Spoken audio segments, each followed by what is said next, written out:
Mesdames et messieurs, bonsoir. C'est un secteur stratégique de tout développement, la formation des hommes.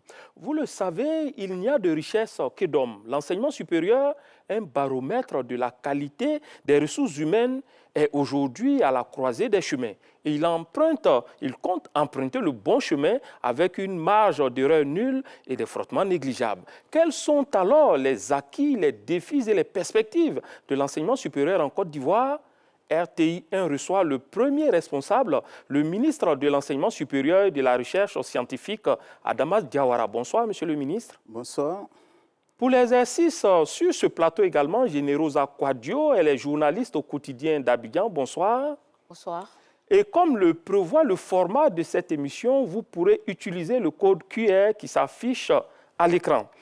Monsieur le ministre, que se passe-t-il à l'université Félix Houphouët-Boigny de Cocody? En une semaine, on a enregistré une noyade, une pendaison en ce début d'année. Tout d'abord, je tiens à préciser que c'est avec beaucoup de tristesse que j'ai appris les deux nouvelles, dans la mesure où non seulement effectivement je suis le ministre de tutelle, mais il faut dire que les deux étudiants sont mes étudiants au sens strict du terme, dans la mesure où le premier est à l'UFR mathématiques informatiques et le second est à l'UFR sciences des structures de la matière et de technologie, c'est-à-dire physique-chimie, deux UFR où moi-même j'enseigne. Donc vous voyez que ce sont des étudiants que je connais assez bien, donc avec beaucoup de tristesse que j'ai appris les deux terribles nouvelles. Et ensuite, je dirais que je m'incline sur les deux dépouilles et j'adresse mes condoléances les plus attristées à leur famille biologique et également à l'ensemble des étudiants et même, je dirais, à l'ensemble des acteurs du système universitaire et voire même à l'ensemble des acteurs du système éducatif. Et une enquête est en cours, nous allons attendre les résultats de l'enquête. Je signale d'ailleurs que ce matin, une autopsie devrait être effectuée sur les deux corps. Donc nous attendons les résultats de l'autopsie et les résultats de l'enquête de façon générale. Cela ne traduit-il pas un quelconque malaise au niveau de l'enseignement supérieur, au niveau de l'université d'Abidjan, Cocody? Je ne dirais pas. Comme je l'ai dit, nous allons attendre simplement les résultats des enquêtes avant de nous prononcer. Mais ce qui est certain, c'est que nous allons prendre les dispositions les plus idoines pour que ce genre de circonstances malheureuses n'arrivent plus jamais sur nos campus. Générosa? Monsieur le ministre, est-ce que cela ne pose pas un problème de sécurité? Et si ça pose un problème de sécurité, qu'est-ce que vous comptez faire pour pallier ce genre de situation? Bon, comme je l'ai dit, honnêtement, moi j'attends les résultats de l'enquête avant de me prononcer. Mais cela dit, pour ce qui concerne la sécurité, je signale que nous avons une police universitaire sur l'espace de l'université Félix Houphouët-Boigny. Nous allons nous rapprocher des responsables de cette police universitaire pour faire en sorte qu'elle soit encore plus vigilante, tout simplement. Alors, vous avez fixé pour cette année universitaire une rentrée universitaire unique le 3 octobre. Est-ce qu'aujourd'hui, on peut dire que cette date a été globalement respectée? Effectivement, cette date a été globalement respectée. Je dirais qu'au départ, d'ailleurs, cette date a été respectée pratiquement par toutes les structures d'enseignement supérieur, publiques comme privées. C'est vrai qu'en toute honnêteté, il y a quelques UFR où, à certains niveaux, pas l'ensemble des niveaux, à certains niveaux d'études, pour des questions liées à des retards sur l'année académique précédente, bon, il y a eu un peu de retard à l'allumage, mais cela dit, après, tout est rentré dans l'ordre. Aujourd'hui, je pense que les choses se déroulent de façon normale. Et je suis persuadé que pour la rentrée prochaine, 2023-2024, nous commencerons tous à la même date. Quand je dis tous, c'est-à-dire toutes les universités et grandes écoles publiques comme privées, et au niveau des universités publiques, toutes les UFR et à l'intérieur de chaque UFR, tous les niveaux. Et la date est déjà connue? Ce sera en octobre. Nous allons aviser. En octobre, dans le mois d'octobre. D'accord, moi, ma question est de savoir pourquoi est-ce que vous avez opté pour une entrée unique pour cette rentrée-là? Disons que c'est plus formel qu'autre chose. Vous savez, il faudrait, bon, on ne va pas réveiller les vieux démons, mais vous savez, depuis un certain nombre d'années, pour ne pas dire des décennies, nos universités publiques sont à la croisée des chemins, en ce sens que nous avons des années académiques qui se chevauchent, ce qui fait que les rentrées ne se font pas aux mêmes dates d'une université à l'autre, et même parfois pire, à l'intérieur d'une même université, d'une UFR à l'autre, les rentrées ne se faisaient pas aux mêmes dates. Donc, depuis mon arrivée à la tête du ministère, je me suis évertué, avec l'aide évidemment de tous les acteurs du système de l'enseignement supérieur, je me suis donc évertué à faire en sorte que nous retombions sur nos pieds Il y va de la crédibilité de nos systèmes d'enseignement supérieur, de la crédibilité de nos universités publiques, et il y va aussi de l'application stricte du système licence master doctorat, parce que ce système académique, je vous signale, est caractérisé notamment par la mobilité des apprenants et des enseignants, chercheurs et chercheurs. D'accord. Est-ce que c'est une des marques que vous voulez imprimer à l'université, cette rentrée unique? Bon, je ne dirais pas cela, parce que c'est un retour à la normale, en fait. On était dans une situation anormale, donc Elle a perduré quand même. Elle a perduré, effectivement, Dieu merci, avec la compréhension des uns et des autres, avec l'aide de tous les partenaires, de tous mes collaborateurs. Nous avons réussi à faire en sorte qu'il y ait cette rentrée unique et nous allons la maintenir. Parce que c'est ce qui est normal. Le fait qu'il n'y ait pas une rentrée unique, que les rentrées se fassent à multiples vitesses, c'est ce qui est anormal plutôt. Donc c'est un juste retour, j'aurais dit, à la normalité. D'accord. Le programme de décentralisation des universités, PDU, traduit la volonté du gouvernement d'accélérer les investissements en milieu universitaire. Des réalisations qui concernent aussi bien les infrastructures d'enseignement que les œuvres sociales, cités et restaurants universitaires. C'est l'essence de cet élément que propose Ahmed Traoré. Le nombre d'étudiants qui sollicitent les établissements publics pour faire les études supérieures croît de plus en plus. Aujourd'hui, sur un effectif global d'environ 250 à 300 000 étudiants, les établissements supérieurs reçoivent chaque année en moyenne 80 à 100 000 nouveaux bacheliers. Près de la moitié de cet effectif est orienté vers le secteur privé. Les étudiants qui caressaient le rêve d'être des administrateurs de demain expriment leur amertume. Il y a beaucoup d'évolutions, il y a beaucoup de progrès, mais quand même il y a des défaillances et des difficultés qu'on rencontre. Voilà, au niveau des amphithéâtres par exemple, il y a des manques criards de tables. Voilà, il y a l'effectif des étudiants est pléthorique dans les amphis et le contenu pédagogique, bon, dans l'ensemble c'est bon, mais il faut dire aussi que les étudiants ont une part de responsabilité parce que là nous sommes dans un système qui demande à l'étudiant de fournir beaucoup d'efforts au niveau des recherches, mais on constate que cela n'est pas le cas et donc je pense qu'il y a beaucoup de réformes à faire en fait dans ce domaine. Au niveau de FIP, un étudiant ou bien un élève qui est déjà titulaire d'un bac et à qui on ne veut pas donner une autorisation de s'inscrire à l'université. Pourtant, il aspire s'inscrire et devenir étudiant. Bon, je pense que ce n'est pas aussi normal. Ce n'est pas normal parce que l'université de Cocody est une université publique. Celui qui se sent capable, après des années de bac, qui se sent capable, s'il remplit les conditions, pourquoi ne pas venir faire l'université? C'est un défi pour le gouvernement d'accueillir toute cette jeunesse pour la formation post-universitaire en vue de participer en tant qu'acteur économique à l'émergence que vise la Côte d'Ivoire. D'où la création du PDU, Programme de décentralisation des universités. Une initiative du gouvernement mise en place en 2014 pour accélérer le développement des investissements en milieu universitaire. De 2015 jusqu'à 2025, notre mandat consiste à développer les universités de Mans, qui est déjà ouverte, pour laquelle on entame une deuxième phase. L'université de San Pedro, qui est ouverte, pour laquelle on entame l'achèvement de la tranche 1. L'université de Bondoukou, dont les travaux ont commencé, qui était prévu ouvrir en septembre de cette année, mais pour des questions de logistique, de toute la commande internationale liée à la Covid et à la guerre en Ukraine, la rentrée va être certainement reportée. Mais nous avons également obtenu le financement de l'université d'Odiéné, pour laquelle les appels d'offres sont en cours et des travaux préparatoires sont bien engagés par le gouvernement. Et la dernière université, c'est la plus grande, c'est la ville universitaire d'Adiaké, pour laquelle également le financement est acquis. Et pour ce financement, nous avons obtenu un additif à la construction de cette ville universitaire d'attribuer des fonds à la réalisation d'infrastructures résidentielles pour les étudiants. C'est ainsi que dans le cadre de ce programme de l'Université d'Adiaké, le volet 1 consistera à doter les campus de Cocody, Abobo, Djamé et Boaké d'environ 4 000 à 4 500 lits d'étudiants. Donc ça, c'est les 8 nouvelles universités qui sont prévues dans notre programme, 5 étant financées et en cours. Les 3 autres sont Dabou, Daoukro et Abengourou. Partant, le PDU vise à réaliser les infrastructures universitaires.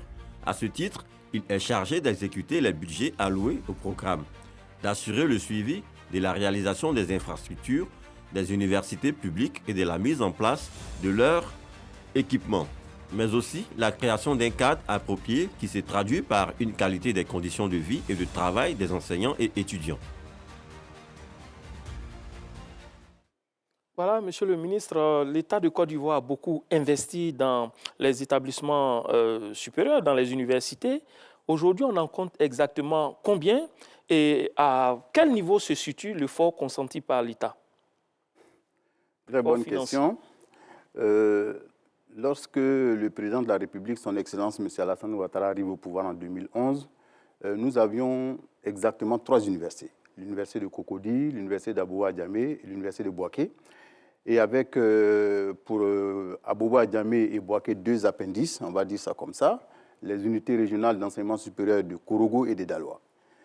Et depuis l'arrivée du président Ouattara au pouvoir, beaucoup d'efforts ont été faits par l'État en termes d'investissement. Ça a été dit tout à l'heure par le coordonnateur du programme de décentralisation des universités. Donc aujourd'hui, ce qui se passe, c'est que les 2 URES de Daloa et Korogo ont été transformés en universités pleines.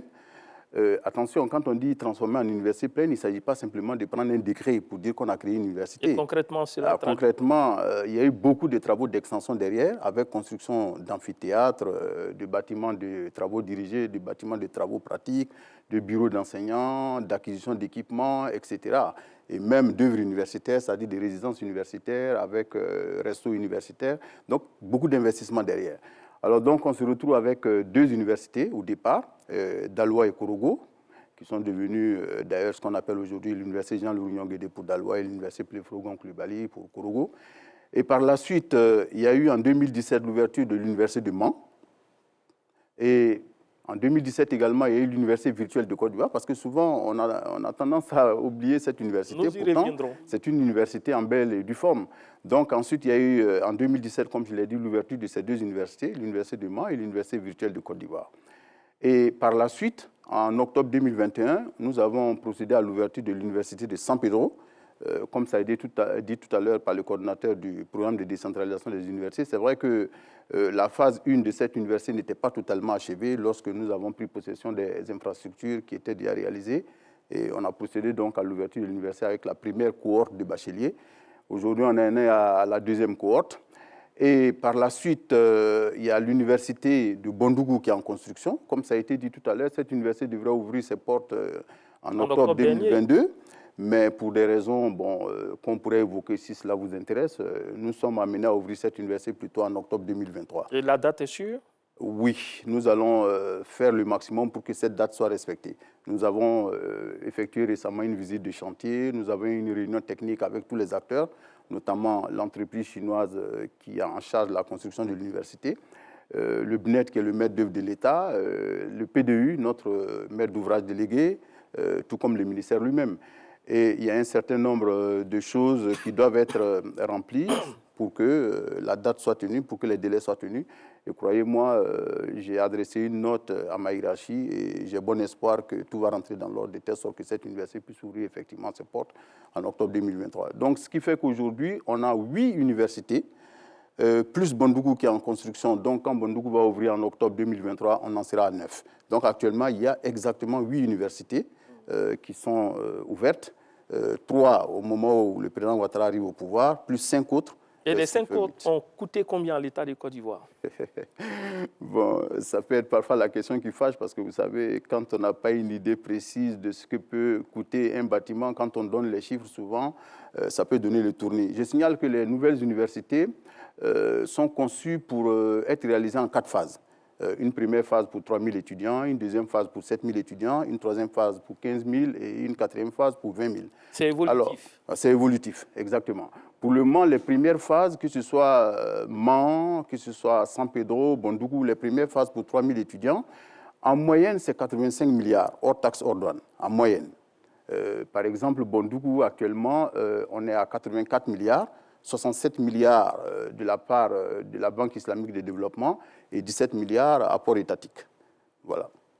D'accord, Générosa? Monsieur le ministre, on constate que l'État met beaucoup de moyens pour qu'on ait beaucoup d'universités, pour absorber vraiment l'effectif des étudiants et tout. Mais on constate aussi que nos universités, en tout cas pour celles qui existent, manquent de matériel didactique, manquent d'équipement. Est-ce que ce n'est pas préférable d'équiper d'abord ces universités qui existent avant d'en construire d'autres? Très bonne remarque. Très bonne remarque. Je peux vous signaler que, vraiment, je peux vous le dire en toute sincérité, paix à son âme, l'ancien Premier ministre Amadou Gon, à un moment donné, effectivement, je me rappelle très bien, à l'époque, j'étais encore conseiller du chef de l'État en charge du secteur éducation-formation. C'est un débat que j'ai eu avec lui. Effectivement, il était question de faire exactement ce que vous avez dit. Mais n'empêche, les promesses électorales du chef de l'État, nous allons les tenir. Ne vous en faites pas, nous allons les tenir. Nous sommes obligés d'affronter tous les chantiers en même temps. Mais cela dit, parfois, il y a un peu d'exagération dans ce qu'on dit. Vous voyez, les universités actuelles, moi je prends par exemple les universités qui existaient au moment où le président Ouattara arrive au pouvoir, à savoir Cocody, Abobo, Diamé, Bouaké et même les deux URS d'Aloua et Korogo. Lorsque le premier programme de réhabilitation et de rééquipement a été lancé, je peux vous dire que d'ailleurs ce projet, bon, on pourra en parler si vous voulez, parce que quand on donne le montant, comme les gens généralement ils ne connaissent pas les périmètres qui sont couverts par le financement, ils ont tendance à crier au scandale, alors que vraiment loin de là, au contraire même, on pourrait penser que vu tout ce qui a été fait, le montant est tout à fait normal. En 2015, par exemple, je faisais le point, j'étais à 139 milliards 483 millions, exactement. Et là, là-dedans, il y a beaucoup de choses. Hein. Attention, il n'y a pas que la réhabilitation, le rééquipement, il y a plein d'autres choses qui ont été financées là-dedans. Alors, cela dit, pour revenir donc à votre question, je dis qu'il y a un peu d'exagération parce que si vous regardez les universités donc, qui ont été réhabilitées à l'époque 2011 jusqu'à 2012, parce que nous avons procédé à l'ouverture de ces universités après travaux en septembre 2012, mais ces universités ont été équipées, énormément équipées. J'ai l'habitude, là si j'avais un PowerPoint, si c'était l'occasion, je vous l'aurais montré, j'ai l'habitude de montrer par exemple l'atelier de génie mécanique de l'UFR SSMT de l'université Félix-Houphouët-Boigny. Je prends cet exemple, justement, à titre indicatif. Cet atelier de génie mécanique a été équipé à hauteur de 1 milliard de francs CFA, les équipements. Et la matière de ce qu'on appelle les consommables, pour 400 millions. Ça fait 1 milliard 400 millions. Je peux vous assurer que d'ailleurs, lorsque moi j'étais conseiller du président de la République, lorsque le premier projet de réhabilitation des universités existantes a été élaboré, je me rappelle très bien, on avait mis pour les équipements à peu près 8 milliards. Il y a eu une réunion avec le chef de l'État, au cours de laquelle j'ai dit que les 8 milliards n'étaient pas suffisants. Et sur le champ, le chef de l'État m'a demandé combien est-ce qu'il faut ajouter pour qu'on puisse équiper totalement les salles de travaux pratiques des universités. J'ai demandé 4 milliards. Je peux vous assurer que le chef de l'État a donné son OK tout de suite. Alors, donc, pour vous dire que vous pouvez aller dans ces universités-là, d'ailleurs, je crois qu'un jour, on fera une émission sur les équipements de ces universités. Vous allez à Cocody, par exemple, vous verrez. C'est suffisamment équipé les salles de TP. Je prends par exemple le cas de Korogo qui est assez symptomatique à la matière. Korogo a reçu tellement d'équipements lors de cette phase de réhabilitation et de rééquipement qu'il y a certains équipements qu'ils ont dû laisser au magasin. Ce qui fait que par la suite, dans ce qu'on appelait le programme d'investissement 2017, nous avons été obligés de demander la construction d'un bâtiment de TP pour pouvoir déployer dans les salles de TP les équipements qui sont restés au magasin. Donc, ce n'est pas tout à fait vrai. C'est vrai qu'il y a quelques labos qui sont restés non équipés. Et actuellement, justement, à la faveur du programme d'investissement 2017 et le programme d'investissement 2021 qui est en cours d'élaboration, nous allons faire en sorte que toutes ces salles de TP qui sont restées soient équipées. Et au passage, d'ailleurs, nous avons également reçu un financement du CDD avec la France qui nous permet d'équiper un certain nombre de salles de TP.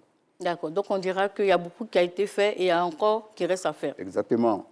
D'accord, dans ces infrastructures, il y a aussi les œuvres sociales, les restaurants universitaires, les dortoirs, les cités universitaires. Qu'est-ce qui est fait pour accompagner le gros œuvre, si on peut le dire comme ça?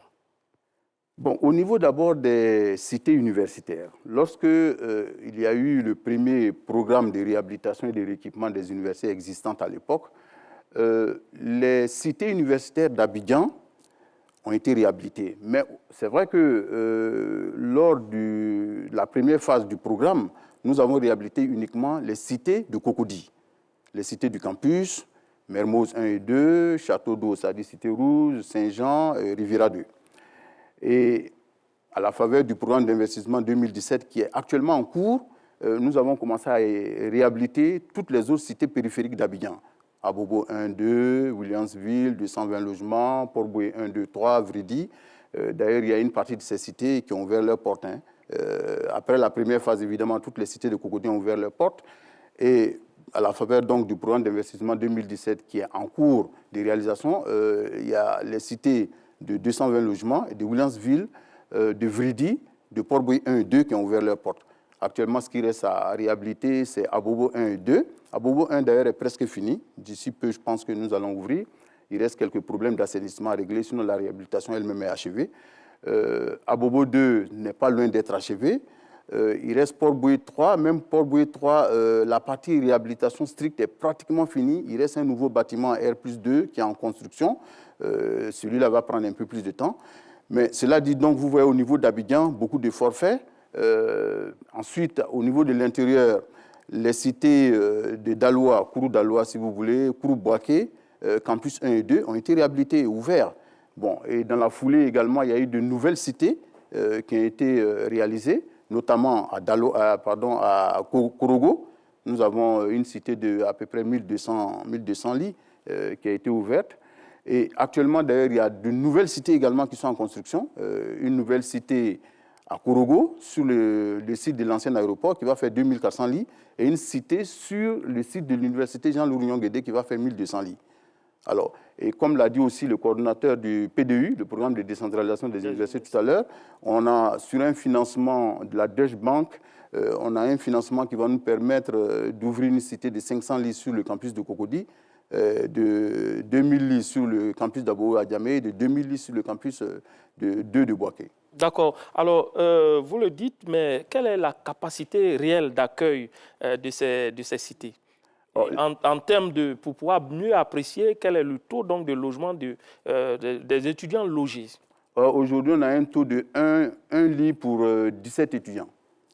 1 lit pour 17 étudiants. En gros, il y a eu beaucoup d'améliorations, et ne vous en faites pas. Avec l'ouverture de toutes les cités que je viens de citer, le taux de couverture va s'améliorer de façon substantielle. En tout cas, pour le moment, on a 1 lit pour 17 étudiants, en gros. D'ailleurs, dans la foulée aussi, il faut que je parle des restaurants universitaires, parce que la réhabilitation des cités universitaires va de pair avec celle des restaurants universitaires. Tout à fait. Donc, vous prenez par exemple le campus de Cocody, le resto de Cocody a été réhabilité, le resto de Mermoz a été réhabilité, et actuellement, le resto d'Abou Adjamé est en réhabilitation, le resto d'Abou, pardon, est en réhabilitation, le resto de Port-Bouilly est également en réhabilitation, et parallèlement à ces réhabilitations, il y a eu ouverture de nouveaux restaurants universitaires, notamment à Korogo, ainsi qu'à Daloa. Et il y a deux nouveaux restaurants qui ont ouvert leurs portes, l'un à Bobo Adjamé, qui fait à peu près 10 000 plats par jour. De la même façon, il y a un nouveau resto à Cocody qui fait aussi 10 000 plats par jour.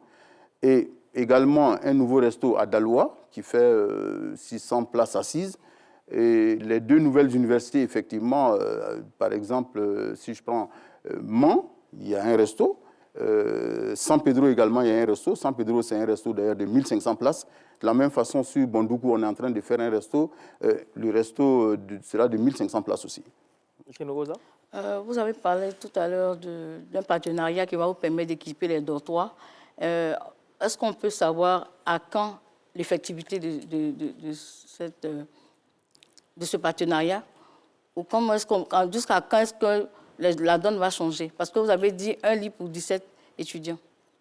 Bon, je l'ai dit tout à l'heure, hein, les cités à Bobo 1 et 2, Port-Bouilly 3, seront ouverts d'ici peu, parce que là, les travaux sont pratiquement achevés. Hein. Par exemple, à Bobo, 2 jours, 3 jours, 4 jours. Oh non, mais je pense que d'ici 1-2 mois au maximum, je pense que ce sera bon. Parce que, par exemple, à Bobo 1, c'est fini, les travaux sont finis. On a simplement un problème de remontée de gaz qui fait que j'ai demandé à l'entreprise, à l'opérateur, de régler ce problème avant qu'on y loge des étudiants. Parce que ce n'est pas gai de loger des étudiants et après, il y a des problèmes de remontée de gaz.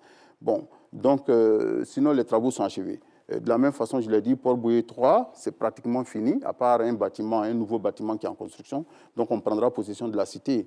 Et également, les cités de Daloa et Korogo, les nouvelles cités de Daloa et Korogo, comme je l'ai dit, Daloa 1200 lits, Korogo 2400 lits, les travaux sont assez avancés. Ça va prendre un peu de temps, mais c'est assez avancé. Mais cela dit, même sur Abidjan, quand on va finir d'ouvrir toutes les cités périphériques, le taux de couverture va s'améliorer de façon substantielle. Hein, parce que je signale que quand on prend Abidjan, uniquement Abidjan, pour donner un exemple, à l'époque, on était à 1 lit pour 26 étudiants sur Abidjan. Hein, sur Abidjan. Et avec l'ouverture des cités périphériques, on va carrément doubler le taux de couverture. On va passer à 1 lit pour 13 étudiants. Donc, d'ici peu, Abidjan, ça va s'améliorer de façon substantielle. D'accord. En attendant, qu'est-ce que vous faites pour les étudiants qui continuent de squatter les... Bon, on a commencé à les loger, pour tout vous dire. Et là également, les chiffres sont précis. Hein. Sur Cocody, ils sont 300. Ils sont 300. Et sur Abou Adjamé, ils sont 113. Dans le cas d'Abou Adjamé, sur les 113, je signale qu'il y a 103 qui ont été logés à la cité de Williamsville. Il nous reste 10 à loger. Et au niveau de Cocody, c'est vrai que sur les 300, on n'a logé que 20. Le reste, ils seront logés. Les 20 ont été logés à Port-Boué 1 et 2. Hein. Tout le reste, ils seront logés à la faveur du processus de réadmission dans les cités universitaires de Cocody. Chers téléspectateurs, vous pouvez, en plus du code QR, nous joindre au 225 0225 07, l'indicatif de la Côte d'Ivoire, donc 0225 07 02 01 62 82, où Régis Kofi pourra enregistrer vos préoccupations. Monsieur le ministre, on l'a vu, il y a beaucoup d'efforts qui sont faits, 8 universités, mais la capacité d'absorption des étudiants, des nouveaux étudiants, selon les chiffres, reste faible. Je vais donner un exemple. Pour la rentrée dernière, sur 98 446 bacheliers, seulement 21 000 ont été orientés dans ces établissements-là. Alors, comment pouvez-vous arriver à gérer ce gap?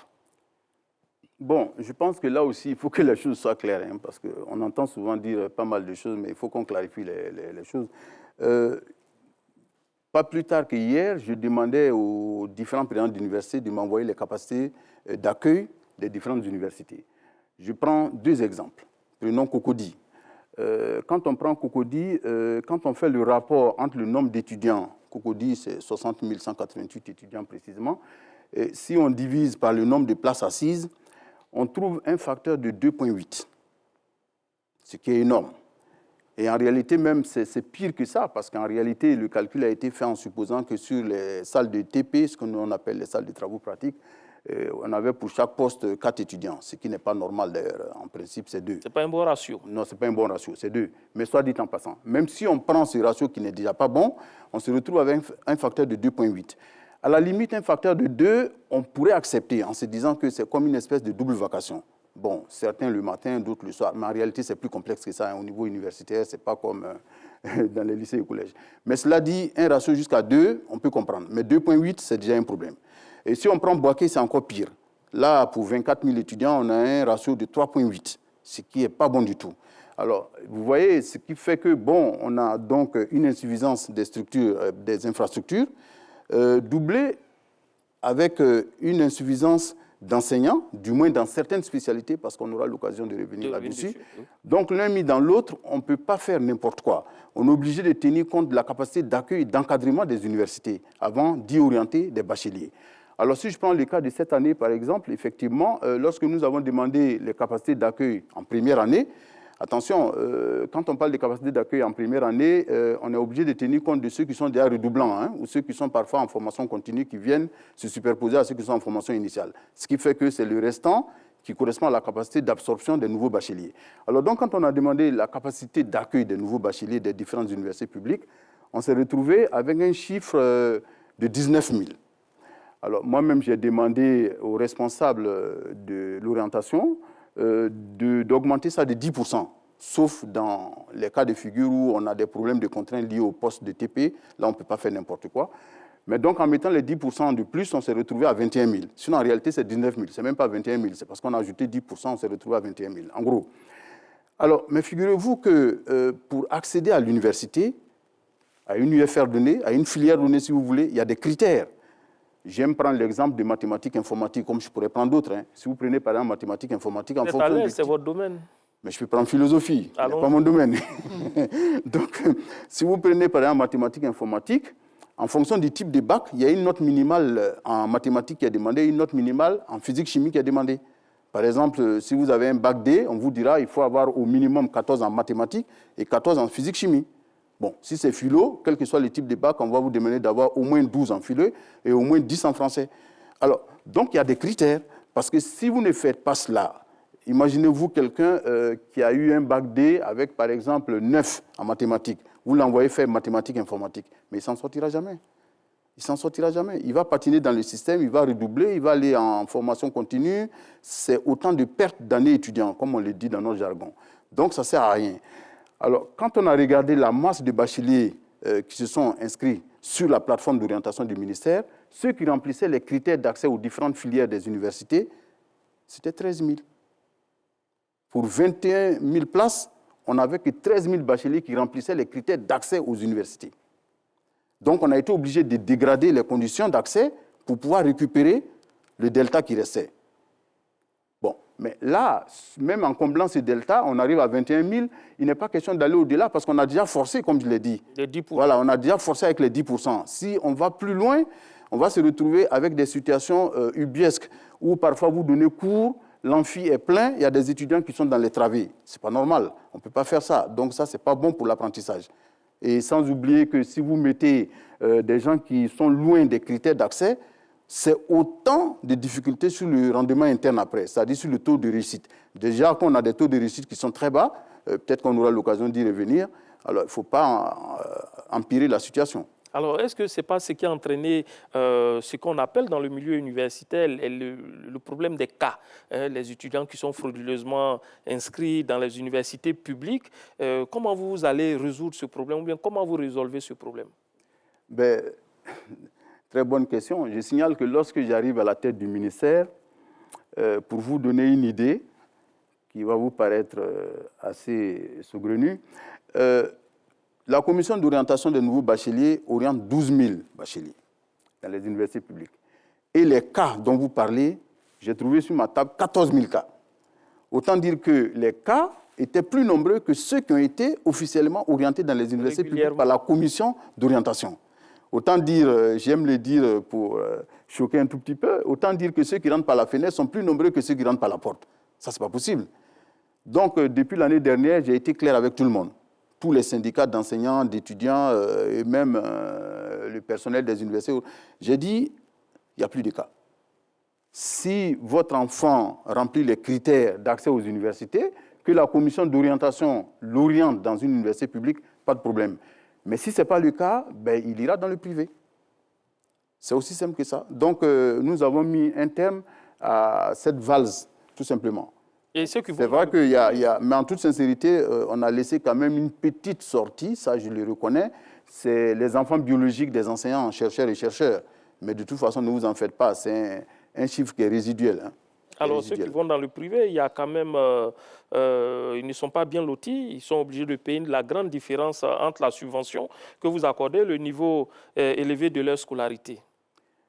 Mais là aussi, je pense qu'il y a beaucoup de désinformation de la part de certaines personnes. Non, vous savez, j'ai été clair dessus depuis que je suis arrivé à la tête de ce ministère. Je dis, la commission d'orientation vous affecte dans un établissement privé, une université ou une grande école privée. Il faut que les choses soient claires. Si vous êtes, prenons le cas des grandes écoles privées d'abord, si vous êtes affecté dans une filière tertiaire, l'État paye 300 000 francs par an pour l'étudiant. Si c'est une filière industrielle, c'est 450 000 francs par an par étudiant. Si c'est optique, lunetterie, là, c'est 1 500 000. C'est vrai que là, le chiffre est résiduel. Hein. Le nombre d'étudiants qu'on envoie dans cette filière, il est assez résiduel. Mais cela dit, si c'est une université privée, c'est considéré comme des filières industrielles. Disons que nous avons simplement harmonisé en disant, bon, dans ce cas, c'est 450 000 francs par étudiant par an. Alors, les étudiants sont avertis. Si vous partez dans un établissement privé, l'État paye un montant qui est connu, que je viens de donner. La différence par rapport aux frais d'inscription qui sont imposés par l'établissement, ce delta-là, c'est l'étudiant qui le paye. Alors, soit vous avez les moyens de payer, dans ce cas, vous restez dans l'établissement. Si vous n'en avez pas les moyens, vous changez d'établissement. Vous allez dans un établissement où le delta est nul ou bien le delta est supportable. Généralement, le delta n'est pas nul, il est souvent 2 fois plus. Mais justement, c'est pour ça qu'on leur laisse la latitude de changer d'établissement. Si vous trouvez que le delta n'est pas à votre portée, vous changez d'établissement. D'ailleurs, je signale que cette année, exceptionnellement, on a permis aux bacheliers eux-mêmes d'aller s'inscrire dans l'établissement de leur choix. En connaissance de cause, nous avons pris le soin de leur donner un certain nombre d'informations sur chacun des établissements. il y a eu une évaluation, un classement des établissements privés. On a mis ce classement à leur disposition. On a mis les montants des frais d'inscription dans les différents établissements à leur disposition. On a mis le rendement interne, c'est-à-dire les taux de réussite, notamment au BTS, à leur disposition. Donc, chaque bachelier a choisi son établissement privé en connaissance de cause. Dans ce cas, si vous allez dans un établissement où le delta est élevé, personne ne vous y a envoyé. Dans ce cas, vous avez choisi en connaissance de cause. Oui, monsieur le ministre, tout à l'heure, vous avez parlé des conditions de recrutement des étudiants et tout. Mais qu'est-ce qui justifie, selon vous, ce nombre pléthorique d'étudiants dans nos amphis? Bon, il y a, premièrement, je l'ai dit tout à l'heure, il y a les redoublants. D'accord. Parce que les taux de réussite sont assez faibles. Hein. Les taux de réussite sont assez faibles. J'ai l'habitude de donner deux exemples pour illustrer mes propos. L'année 2019-2020, l'UFR mathématiques informatique, le taux de réussite était de 39,3%. Et d'ailleurs, j'aurais dit, on a maximisé, parce qu'en réalité, c'est les admis, c'est-à-dire ceux qui ont validé l'ensemble de leurs unités d'enseignement, et ceux qui ont validé au moins 80%, et donc qui sont autorisés, comme on dit. Bon, ça faisait 39,3%. Et si je prends le cas de l'UFR Sciences des structures de la matière et technologie, mon UFR à moi d'ailleurs, un chiffre qui donne le tournis, c'est que quand on prend 256 nouveaux bacheliers orientés dans cette UFR, il n'y a que 2 qui ont validé l'ensemble des unités d'enseignement, c'est-à-dire 0,78%. Ben évidemment, le taux s'est amélioré grâce à la réussite des redoublants. Bon, donc tout ça pour vous dire que vous avez un taux de réussite qui est parfois bas, qui fait que, bon, on a beaucoup de redoublants auxquels viennent s'ajouter la cohorte de nouveaux bacheliers. Ça, c'est de 1. Sans oublier qu'il y en a qui sont carrément en formation continue, c'est-à-dire qui ont doublé et qui n'ont pas pu, au bout de 2 ans, valider l'ensemble de leurs unités d'enseignement, donc qui vont en formation continue, ce qu'on appelle parfois aussi la FIP, c'est-à-dire la formation individuelle permanente. Bon, tout cela s'ajoute aux nouveaux bacheliers, vous voyez que ça fait du monde. Et parfois également, nous avons des contextes. Moi, je prends par exemple mon UFR, à un moment donné, on avait tellement d'étudiants en première année, on avait fait 3 amphis. A, amphi B, amphi C. Mais l'insuffisance d'enseignants a fait que nous avons été obligés de revenir à 2 amphis parce que le pilotage de 3 amphis était très lourd. On a été obligé de venir à 2 amphis. Donc, du coup, c'est comme si vous prenez le trop-plein d'étudiants du 3e amphi, vous les envoyez dans les 2 autres amphis. Évidemment, ça fait du monde. Voilà. Sans oublier qu'avant mon arrivée, comme je l'ai dit tout à l'heure, les cas étaient tels que, bon, si en plus de ceux qui sont orientés de façon officielle, vous ajoutez tous ceux qui viennent comme cas, qui viennent encore augmenter le nombre d'apprenants, mais évidemment, ça donne un nombre pléthorique. Alors, nous avons des réactions à travers le code QR. M. Traoré Diakalia qui dit quels sont les moyens de contrôle que le ministre a mis en place pour s'assurer que les ayants droit sont effectivement dans les chambres d'étudiants. Bon, ça c'est un problème qui est effectivement qui remonte à loin. Disons que je prends par exemple les cités de Cocody, ce qu'on appelle le cours Abidjan 1. Le sous-directeur de logement et son directeur lui-même, nous avons eu beaucoup de séances de travail. Et je crois que le processus de réadmission est en cours. Il y a des critères pour avoir accès aux chambres d'étudiants. J'ai été assez clair, il faut que ces critères-là soient respectés. Tous ceux qui ne respectent pas ces critères, ils sortent carrément des chambres. Justement, M. Kouma nous dit qu'il veut savoir, il va avoir une idée des conditions pour être logé. Bon, il y a un certain nombre de conditions. Il y a l'âge. Il y a un âge maximum à ne pas avoir, sinon vous ne serez pas logé. Il y a surtout le cursus. Ben, il faut être admis, ça c'est clair. Si vous n'êtes pas admis, évidemment, c'est la prime aux meilleurs étudiants. Donc, et ensuite, il y a un problème de quota, parce que, bien évidemment, le nombre d'étudiants étant strictement supérieur au nombre de chambres, on est obligé d'adopter des quotas. Bon, donc, si vous remplissez les critères d'âge, les critères du cursus scolaire, enfin académique, ensuite, bon, le quota va jouer. Mais les deux choses, l'âge et puis les conditions de réussite scolaire sont déterminants. Les interventions sont nombreuses, nous sommes très suivis, Monsieur le ministre. Et M. Fabrice Abois dit que nous avons beaucoup d'universités qui sont en cours d'ouverture. Quelles sont les filières qui sont prévues d'être enseignées, surtout que vous spécialisez les différentes universités? Ben, ça dépend des universités. Je signale d'ailleurs que dans la nouvelle loi sur l'enseignement supérieur, la recherche et l'innovation, nous avons tenu à clarifier les choses. Il y a ce qu'on appelle les universités complètes, dans lesquelles on a pratiquement toutes les filières. C'est notamment Félix Houphouët-Boigny, c'est Alassane Ouattara et c'est Pléfo-Gon Coulibaly. Ensuite, le reste, ce sont des universités thématiques. Les thématiques qui sont développées dans une université donnée est fonction des potentialités socio-économiques de la région d'implantation, tout simplement. C'est pour ça que vous verrez que l'université de Mans, par exemple, l'orientation, ce sont les mines. Vous verrez que l'université de Daloa, l'orientation, c'est l'agroforesterie. Vous verrez que San Pedro, l'orientation, ce sont les sciences de la mer. Bondougou, l'orientation, c'est surtout architecture et urbanisme. Alors vous répondez à M. Coulibaly Moussa comme ça. Donc, en fait, les filières dépendent des universités. Et comme je l'ai dit, pour des universités thématiques, les filières dépendent de la thématique qui est développée et la thématique elle-même est liée aux potentialités socio-économiques de la région. Alors, vous voyez, si je prends par exemple San Pedro. San Pedro, vous avez une UFR agriculture, ressources halieutiques et agro-industrie. Vous avez une UFR transport et logistique. Vous avez une UFR hôtellerie, tourisme et hôtellerie. Vous avez une UFR sciences médicales qui n'est pas encore ouverte, c'est vrai. Et vous avez 2 écoles, une école de construction navale et une école de BTP. Bon, on peut prendre le cas de Bondougou, par exemple. C'est pareil, Bondougou, vous avez architecture et urbanisme, vous avez développement durable, vous avez lettres et arts, vous avez sciences humaines et sociales, vous avez sciences médicales. Bon, ça dépend donc des universités. Les thématiques dépendent des universités. Au dîner qui va ouvrir bientôt, vous avez par exemple économie et gestion, vous avez sciences et technologies, vous avez sciences biologiques, vous avez sciences vétérinaires, ainsi de suite. Donc, tout dépend de l'université dont on parle. D'accord. Bon, moi, j'ai une question pour vous, Monsieur le ministre. Il nous est revenu que vous avez voulu supprimer dans les universités comme Boaké, Korogo, les filières comme la philosophie, la sociologie. Quelle en est la raison? Non, je crois que ça a été mal interprété. Non, il faut qu'on soit clair. J'ai dit tout à l'heure, il y a les universités complètes, notamment donc Félix Houphouët-Boigny, Alassane Ouattara et Pléfo-Gon Coulibaly. Dans ces universités-là, toutes les UFR vont se développer. Et même là, attention, même là, pour chacune de ces universités, il y a une orientation globale, une orientation, j'aurais dit, dominante. Par exemple, sur Cocody, l'orientation dominante, ce seront les sciences. D'accord. Voilà. Et sur Boaké, l'orientation dominante, ce seront l'économie et le droit. Et sur Korogo, l'orientation dominante, ce sera l'agro-pastoral. Donc, ces universités... Des filières leaders. Voilà, exactement. C'est-à-dire que là, on a toutes les filières, mais il y a des filières leaders, pour vous emprunter le mot. Par contre, sur les autres universités régionales, ce sont des universités thématiques.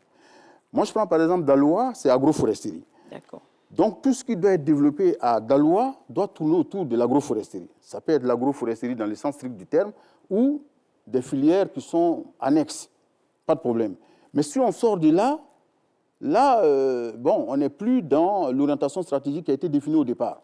Donc, j'ai voulu ramener les choses en leur état, en ce qu'ils devraient être. Elles devraient être du moins. C'est tout simplement ça. Donc, c'est une manière de dire que si j'ai une université thématique, je prends par exemple Bondougou, où j'ai dit, bon, la thématique centrale, ce sera architecture et urbanisme, avec développement durable et autres. Mais il n'est pas question d'aller développer philosophie là-bas. Voilà. Il n'en est pas question. D'ailleurs, le Premier ministre de temps en temps me dit comme ça, Monsieur le ministre, faites attention, ne dupliquez pas dans les autres universités ce qui ne marche déjà pas très bien dans les universités existantes.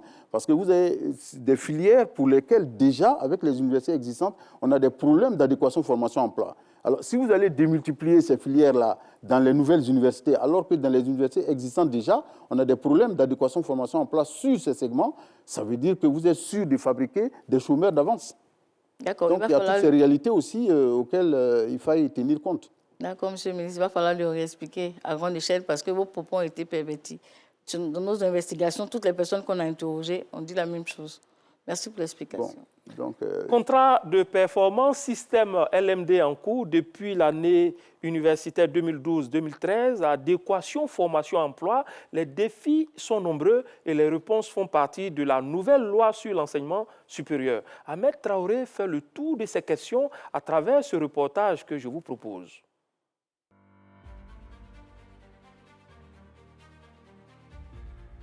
Gabrielle Rosalie Bayomok est d'origine camerounaise et s'est inscrite cette année à l'université Félix Houphouët-Boigny de Cocody en anglais. Elle est âgée de 22 ans et a pour ambition d'obtenir un diplôme en traduction. Cette jeune étudiante s'est dit heureuse des possibilités que lui offre l'État de Côte d'Ivoire pour poursuivre ses études.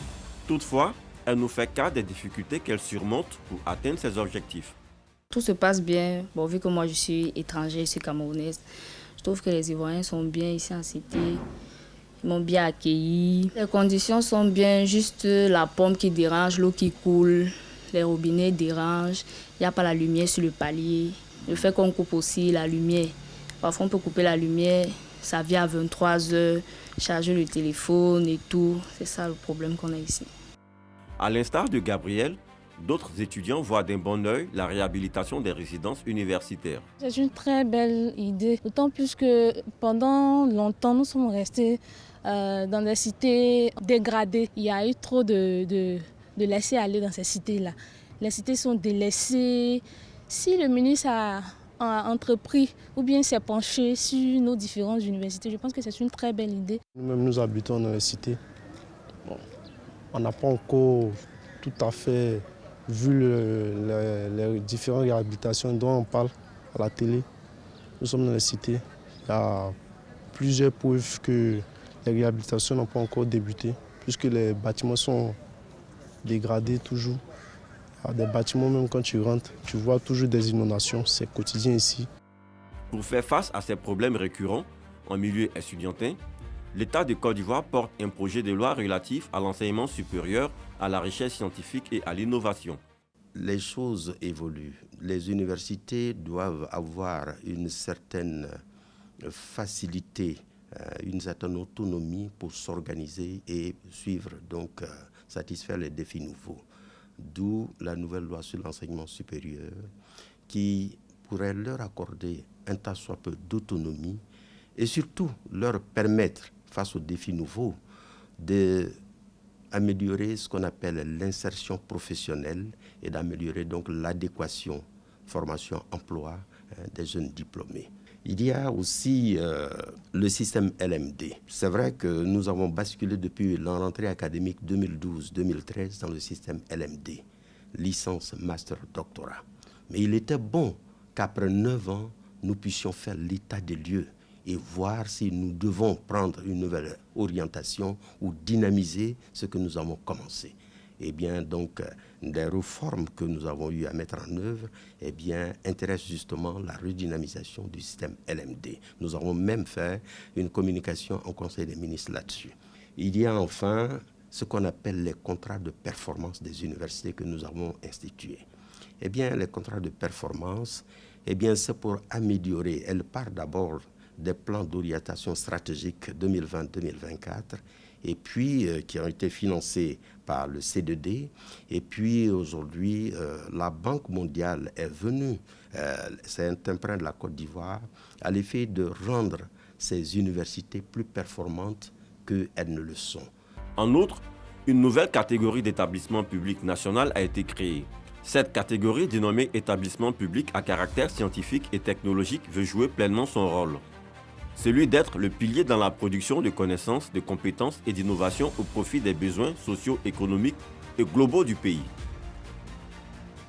Alors, Monsieur le ministre, je vais exploiter la dernière intervention de cet élément pour parler de performance des universités ivoiriennes. Comment expliquer qu'aucune université de Côte d'Ivoire ne soit parmi les 300 premières universités dans le monde? D'abord, ce sont les 200. Effectivement, quand on prend le ranking, enfin le classement des universités africaines, notamment les 200 premières universités, on se rend compte que, avec beaucoup d'amertume, je regardais récemment le classement Unirank, parce qu'il y a différents types de classements. On retrouve dans les 5 premières places que des universités sud-africaines, avec celle de Cape Town en premier. Et après, on retrouve des universités égyptiennes et autres. Et figurez-vous, il y a l'université Kwame Nkrumah du Ghana qui se positionne en 13e position. Et au niveau de l'Afrique francophone subsaharienne, l'université Cheikh Anta Diop de Dakar qui se positionne en 29e position. Et jusqu'aux 200 premières universités, on ne trouve aucune université ivoirienne, sauf l'INPHB de Yamoussoukro, qui est 150e. D'ailleurs, ça a évolué, ça a évolué, c'était 197. Donc, ça a évolué. Comment capitaliser cet acquis? Bon, comment capitaliser? Il faut d'abord faire en sorte que ce fleuron que constitue l'INPHB fasse tache d'huile, soit la locomotive de notre système, tire le reste vers le haut. Vers le haut, vous savez, il y a ne serait-ce que les partenariats que les autres structures d'enseignement supérieur peuvent tisser avec l'INP. Bon, il y a beaucoup d'autres stratégies, mais je prends que cet exemple. Ici, nous avons par exemple les classes préparatoires qui vont ouvrir à l'université Félix-Houphouët-Boigny, tout comme celles qui existent déjà à l'université de Mans et à l'université de San Pedro, qui peuvent bénéficier de l'apport, de l'expérience, de la longue expérience de l'INPHB en matière de classes préparatoires. Ne serait-ce que cet exemple. Donc, évidemment, nous allons capitaliser là-dessus. L'INPHB a un certain nombre d'atouts que le reste de notre dispositif, de notre écosystème, doit pouvoir profiter. Il y a quand même un paradoxe, monsieur le ministre. Les universités ne sont pas bien classées, les enseignants sont très bien classés au niveau, par exemple, des concours du CAMES. Comment est-ce que vous expliquez cela? C'est un problème d'indicateur. Simplement, il faut voir quels sont les indicateurs sur lesquels ces classements-là sont faits. Tout part de là. Vous avez d'ailleurs deux types de classements. Il y a les classements de réputation, bon, qui sont liés notamment à la perception que les employeurs ont de la performance des diplômés issus de vos structures d'enseignement supérieur, tout comme de l'impression que les étudiants eux-mêmes ils ont de vos structures d'encadrement. Ensuite, vous avez les classements de performance, qui sont liés aux résultats scientifiques obtenus par les structures. Mais l'un mis dans l'autre, il y a un certain nombre de critères à partir desquels les classements se font. Alors, c'est là que ça se joue. Bon, comme je l'ai dit, quelle est la réputation académique de la structure? Bon, quelle est la valeur des diplômes délivrés par la structure?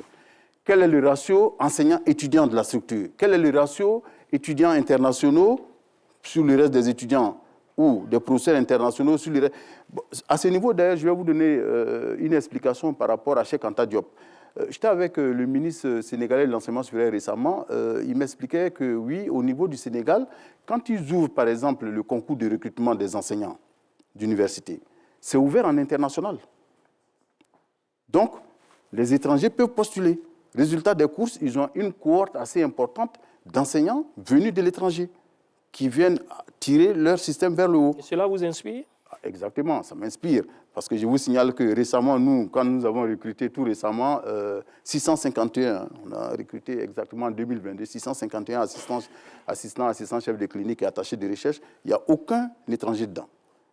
Les étrangers, en général, ils postulent sur les contrats. On a eu 15 contrats, plus 4, ça fait 19. Sur les 19, il n'y a aucun étranger. Alors que le Sénégal, par exemple, ouvre. Même le Gabon ouvre en international. Donc, tout à l'heure, quand je parlais des critères de classement, tout ça joue.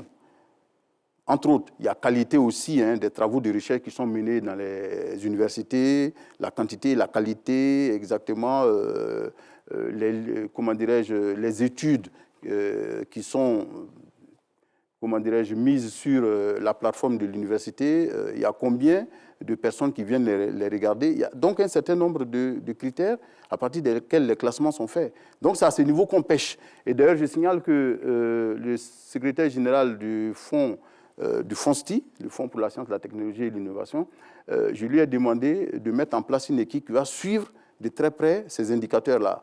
Je pense que c'est une expérience que nous avons vécue, par exemple, avec le MCC américain, qui a porté ses fruits. Nous allons faire la même chose.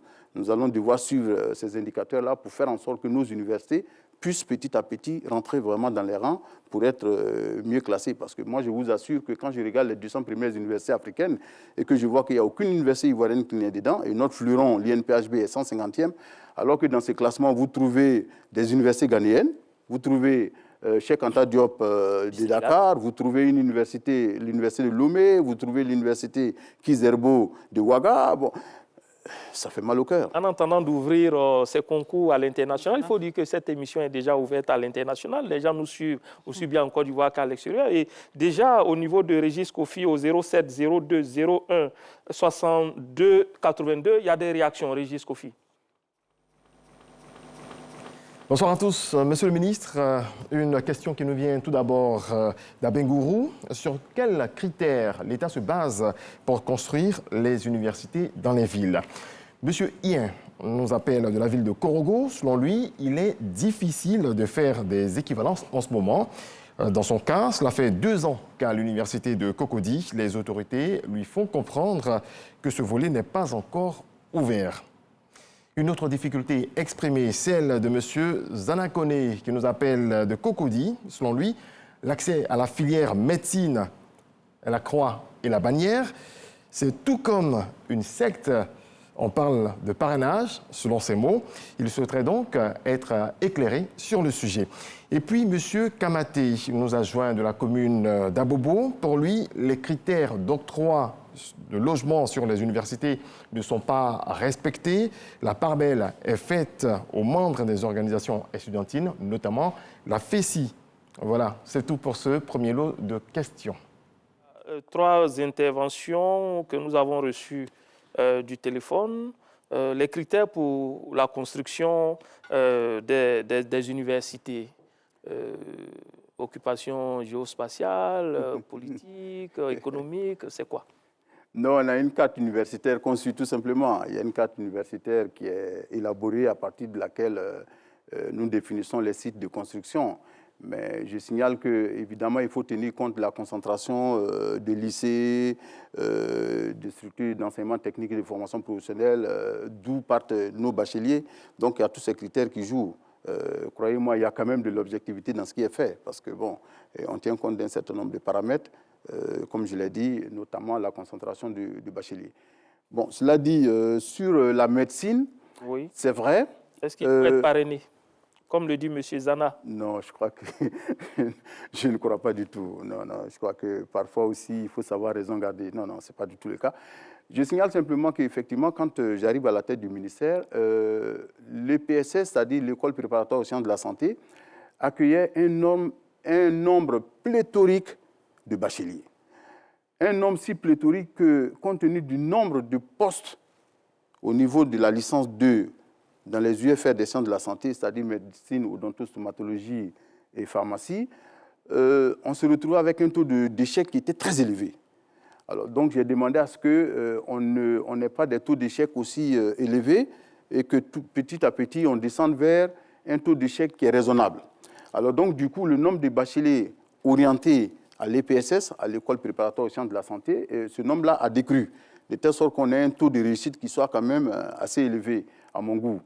Alors, je signale simplement que j'ai eu un certain nombre de réunions avec les doyens des UFR des sciences de la santé de Cocody et de Boaké. Le gros problème que nous avons, c'est qu'en licence 2, parce que quand ils sont en première année à l'école préparatoire des sciences de la santé, c'est licence 1. Bon, une fois qu'ils sont admis au concours, ils vont en licence 2, soit en médecine, soit en odonto, soit en pharmacie. Mais il se trouve qu'au niveau de la licence 2, pour l'ensemble de ces UFR, les 3 d'Abidjan et l'unique médecine de Boaké, ce qui fait 4 UFR des sciences de la santé, elle ne pouvait prendre qu'environ 480 étudiants.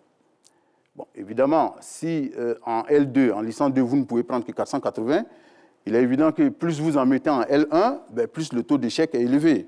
Donc, il faut faire en sorte que, je donne une idée comme ça, si vous avez 480, si vous mettez 1000, donc vous avez un taux d'échec qui tend déjà vers, qui dépasse 50%. Si vous en mettez plus, ben, évidemment, ça explose. Alors, donc, on a d'abord diminué le nombre d'apprenants, enfin de bacheliers qu'on affectait à l'EPSS, pour essayer de ramener le taux d'échec à des proportions plus acceptables. Et puis, compte tenu du déficit en médecins, avec l'ouverture des centres de santé en quantité et en qualité, Dieu merci, j'ai eu une réunion avec les responsables des UFR des centres de la santé. J'ai demandé qu'un effort particulier soit fait, de telle sorte qu'en licence 2, on puisse avoir un peu plus d'étudiants. Malgré tous les efforts, compte tenu des contraintes qu'on a sur les postes de travaux pratiques, les doyens m'ont dit qu'ils ne peuvent prendre que 600. Donc, on y va pour 600. D'ailleurs, à partir de la rentrée prochaine, on va supprimer l'EPSS, tout simplement. On va supprimer l'EPSS et en ce moment, les bacheliers seront orientés d'office dans les filières des sciences de la santé. Mais avec, cette fois-ci, le glissement de 480 étudiants admis en licence 2 à 600. Mais on va plus loin. Actuellement, nous sommes en train d'élaborer un décret qui va ouvrir la formation des médecins aux universités privées. Mais attention, avec beaucoup de balises, parce que là, il s'agit de travailler sur l'homme. Donc, on ne peut pas faire n'importe quoi. Ah oui, donc il y aura beaucoup de balises. il faudra avoir les infrastructures qu'il faut, les équipements qu'il faut, un corps enseignant, un corps enseignant compétent et avoir un hôpital ou une clinique de haut vol où les étudiants pourront aller faire les stages. Ils ne pourront pas aller dans les CHU? Je suis allé même plus loin. Je leur ai dit, vous formez vos étudiants, en tout cas dans un premier temps, pour que je sois sûr de la qualité, vous formez vos étudiants chez vous, mais les examens de fin de semestre, ils viennent les passer avec les étudiants des universités publiques. Voilà, ils sont jugés sur de la qualité de la formation. Exactement, ils sont évalués sur la même base. Donc, tout ça pour vous dire que je pense que d'ici peu, le problème de médecine sera derrière nous. Monsieur Ienki Korogo dit qu'il y a des problèmes d'équivalence au niveau de l'université de Cocody. Est-ce que vous en avez eu vent? Bon, je l'apprends sur le plateau, mais ne vous en faites pas. Dès demain, je vais appeler le président de l'université pour qu'il me dise qu'est-ce qui se passe, parce que normalement, il n'y a pas de raison qu'il y ait des problèmes particuliers pour cela. Hein. Il s'agit de regarder le contenu de la formation qui a été suivie par l'apprenant qui arrive, et puis on regarde si ça correspond aux unités d'enseignement de la filière et du niveau auquel il aspire. Et puis bon, si c'est bon, on fait l'équivalent. Si ce n'est pas bon, monsieur, soit vous faites des UE complémentaires, et puis, mais il n'y a pas de raison qu'on traîne à faire cela. Encore que nous avons une commission de reconnaissance et d'équivalence au niveau de la direction de l'enseignement supérieur qui se charge de ces choses-là. Mais bon, de toute façon, tout à l'heure, hors antenne, je vais prendre le contact de l'étudiant en question et puis bon, on va voir qu'est-ce qui se passe. D'accord. Monsieur Konaté, qui est à Bobo, a parlé de faire la part belle dans l'octroi des chambres à la FESI. Ça a peut-être existé avant. Ça peut être existé avant. Vous savez, dans le processus de dialogue social permanent que j'adopte depuis mon arrivée à la tête du ministère, on fait quelques facilités à nos partenaires sociaux, mais ça ne veut pas dire que c'est la porte ouverte à l'anarchie. Non, pas du tout. D'ailleurs, pas plus tard que hier, j'ai tenu à ce qu'on vienne me faire un exposé sur le processus de réadmission pour être sûr que ceux qui sont dans les chambres de cité méritent vraiment d'y être, remplissent les critères pour y être. Donc, on ne fait pas de part belle à qui que ce soit. C'est des choses, c'est des pratiques qui ont existé. Ça, je ne le nie pas. Mais aujourd'hui, nous sommes en train d'y mettre de l'ordre. Dans le code, à travers le code QR, M. Christ Mohamed dit que 40%, c'est le chiffre qu'il donne, 40% des enseignants sont retraités mais occupent toujours les locaux des universités. Je suis surpris par ce chiffre, je ne crois pas. Non, pas du tout. Ce n'est pas possible. Okay. C'est pas possible. Ça dit c'est bon d'apporter la réponse sur ce plan. Non, pas du tout. Que les gens soient suffisamment édifiés là-dessus. Non. Ce qui se passe, c'est qu'effectivement, il y a quelques collègues qui, lorsqu'ils partent à la retraite, et surtout sur l'université, jugent utile de les garder pour x, y raison, demandent... Dans certaines filières? Oui, évidemment. Demandent que qu'on leur donne un contrat, qu'on leur fasse signer un contrat de 2 ans. Bon, pas de problème, ça arrive. D'ailleurs, je signale que dans la nouvelle loi, c'est bel et bien inscrit dans la nouvelle loi, dans la mesure où pour certaines spécialités, je dis bien pour certaines spécialités, on a un déficit chronique d'enseignants. Par exemple, la mathématique.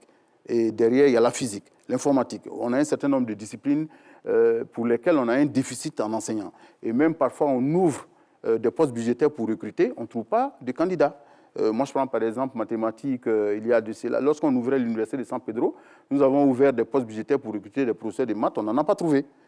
Et l'année dernière, enfin cette année, en 2022, je signale qu'il y avait 13 candidats. Le concours de juin, en tout cas, il y avait 13 candidats en mathématiques. Nous avons recruté 12. Le 13e, d'ailleurs, on ne l'a pas pris parce que bon, il n'avait pas une thèse. Bon, le jury a estimé qu'il n'avait pas les compétences nécessaires pour enseigner à l'université. Mais cela dit, et même la deuxième phase du concours de cette année, on a dû fermer certains postes en mathématiques et en physique, parce qu'il n'y avait pas de candidats. On a dû transformer ça dans des postes d'autres disciplines. Mais cela dit, dans la nouvelle loi, ce qui est dit justement, c'est que quand un enseignant-chercheur ou un chercheur va à la retraite, si sa structure d'appartenance estime qu'elle a encore besoin de lui, elle en fait la demande au ministère qui juge de la validité de l'argumentaire qui est développé par sa structure d'appartenance. Si le ministère est convaincu, on peut demander, par voie de décret, qu'on lui accorde un contrat de 2 ans. Mais évidemment, le chef de l'État est souverain en la matière. Nous, on demande, c'est le chef de l'État qui décide, in fine. Bon, ce qui peut se passer donc, quel que soit le grade, qu'il soit de grade A ou de grade B, si l'université estime qu'elle a besoin de lui et que, bon, il passe les différentes étapes dont j'ai parlé tout à l'heure, en ce moment, il a un contrat de 2 ans. Maintenant, après les contrats de 2 ans, il peut même demander un renouvellement du contrat de 2 ans, mais à condition qu'il soit un enseignant de rang A, c'est-à-dire un maître de conférence ou un professeur titulaire. D'accord. Voilà. Monsieur le ministre, moi, je voulais revenir sur le fait qu'aucune université ivoirienne ne fasse partie des 200 universités africaines.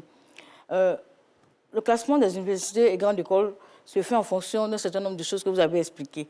Les enseignants-chercheurs affirment ne pas avoir les moyens pour faire les publications et pour participer au colloque à l'international. Ils affirment aussi que l'État ne leur apporte aucun soutien. Qu'est-ce que vous pouvez dire par rapport à ça? Mais vous voyez, là, par exemple, quand j'entends cela, je suis sidéré. Je suis sidéré parce que je signale que lorsque le président Ouattara arrive au pouvoir en 2011, je prends par exemple les primes de recherche. Prenons que les primes de recherche. Les primes de recherche étaient de 800 000 pour un assistant. Avec Ouattara, c'est passé à 2 millions. Pour un maître assistant, c'était de 1 million. C'est passé à 2 200 000. Pour un maître de conférence et un professeur titulaire, c'était de 1 200 000. C'est passé à 2 500 000. Donc, une augmentation qui varie de 208 jusqu'à 250%. Mais est-ce que décemment, on peut dire que le président n'a rien fait? Bon, laissons la prime de recherche. Allons-y sur le mécanisme même de financement des projets de recherche. Il y a un mécanisme de financement qui a été mis en place, qu'on appelle le FONSTI, le Fonds pour la science, la technologie et l'innovation, avec un fonds d'établissement, si vous voulez, un capital de 10 milliards de francs CFA. 5 milliards qui ont été donnés à la Côte d'Ivoire par la Suisse, il y a de cela un certain nombre d'années, et puis 5 milliards que la Côte d'Ivoire même a mis sur la table, ce qui fait un fonds d'établissement, ou si vous voulez, un capital de 10 milliards qui est placé sur un compte en DAT, produit des intérêts qui permettent de financer les projets de recherche. Bon, donc on a un mécanisme de financement. Bon, en plus de ce mécanisme-là, il y a le FIRCA, le Fonds interprofessionnel pour la recherche et le conseil agricole, qui finance la recherche agronomique. Donc, et également, il y a des avantages fiscaux qui sont accordés aux entreprises privées qui financent la recherche.